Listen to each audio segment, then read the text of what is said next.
নমস্কার বন্ধুরা, সবাইকেই প্রথমে জানাই কৃষ্ণপ্রীতি শুভেচ্ছা।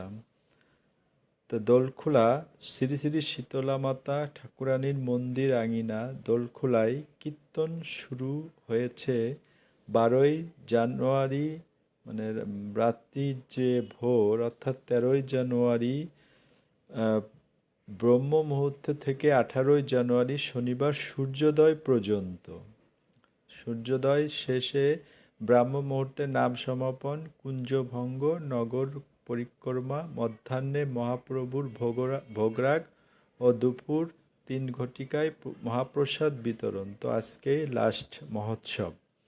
তো প্রথমেই দোলখোলা মোড়েই এত সুন্দর একটা গেট করেছে, গেটের ভিতর দিয়ে জুনি লাইট তো এত সুন্দরী। তারপরে দেখেন এই যে একটা নামযোগ্য মেলা।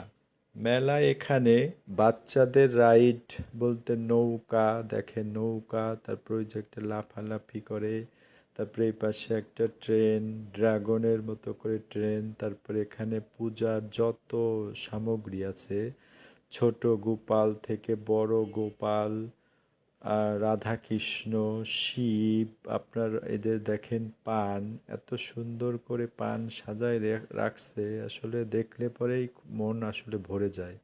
তারপরে এখানে তুলসী মালা, মেয়েদের কসমেটিক্স, আরও অনেক অনেক জিনিস সেখানে উঠেছে। তো আমার আসলে এটা ছাড়তে আসলে লেট হয়ে গেল।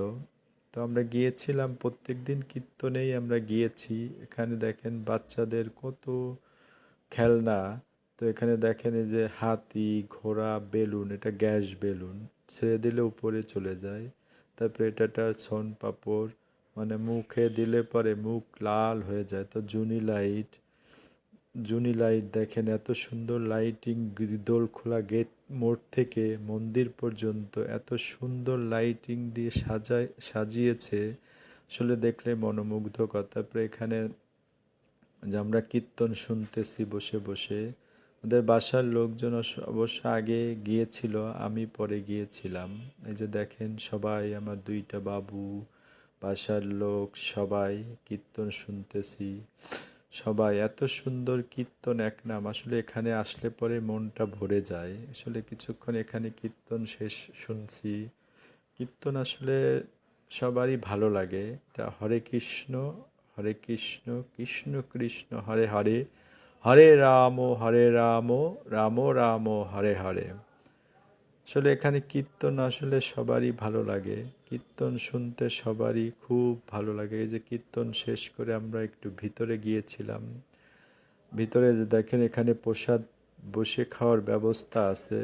তো এখানে দেখেন চেয়ার টেবিল মানে দিয়ে রাখছে, এত সুন্দর সুন্দর, মানে সবাই বসে প্রসাদ খাইতে পারবে। প্রসাদ খাওয়ার জন্য সবারই যে তারপর দেখেন এখানে আপনি আবার রান্নার ওখানে গিয়েছিলাম, যে ভোগ রান্না হচ্ছে কোথায় একটু দেখে আসি। তো এখানে দেখেন এই যে এত খিচুড়ি রান্না করে রেখেছে। আসলে এখানে অনেক লোক হয়, অনেক ভক্ত সমাগমের মানে আগমন ঘটে।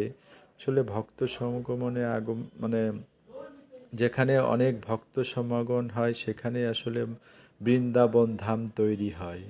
দেখেন এখানে ভোগ দর্শনে অনেক পাপ পুণ্য কেটে যায় ভোগ দর্শনে।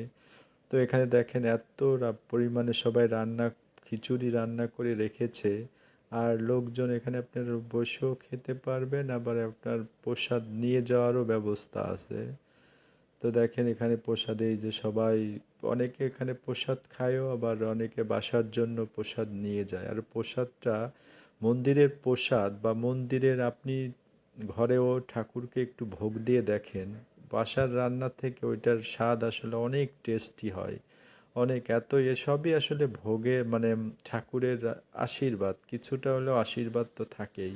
আর এই খিচুড়ি এত ভালো লাগে। সবাইকে ধন্যবাদ।